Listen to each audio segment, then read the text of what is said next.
Vi er 4 piger fra Øre Gymnasium, der har arbejdet med et projekt om LED, som er et projekt, vi har arbejdet med lokal energi- og lyskoncept, med fagene fysik og matematik, hvor vi har fokus på LED-pærer med energibesparelse. Jeg vil så forklare, hvad LED det egentlig er, og hvad der så gør ved LED. LED det er først og fremmest energibesparende belysning, og så er det jo nyt og moderne.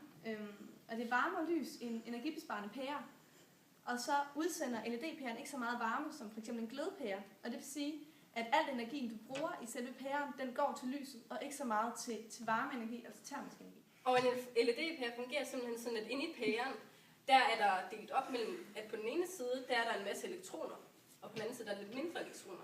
Og de her elektroner, de vil rigtig, rigtig gerne over på denne her side.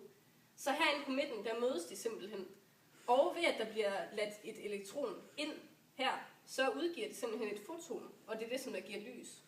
Og et elektron, det er det, som der farer rundt ude på kernerne på siden af et atom. Vi har så lavet et projekt om lys, hvor vi har været ude og undersøge en børnehave i Tilst, som hedder Valhalla, hvor vi har undersøgt, hvad man kan spare på at skifte sine almindelige pærer ud til LED-pærer. Og de pærer, som vi fandt derude, var en blanding af glødelamper, billige pærer fra IKEA med ikke særlig meget brændetid og rigtig gode lysstofrør. Og så har vi valgt at skifte ud med LED. Der var nogle af pærerne, vi ikke kunne skifte ud, da vi ikke havde en LED-model, der var tilstrækkeligt nok til at dække det forbrug, og som stadig kunne lave en ordentlig besparelse. Men vi har så lavet nogle beregninger på, at med almindelig, det lys, de havde i forvejen, altså pærer, der er deres elforbrug om året på 11.070 kroner.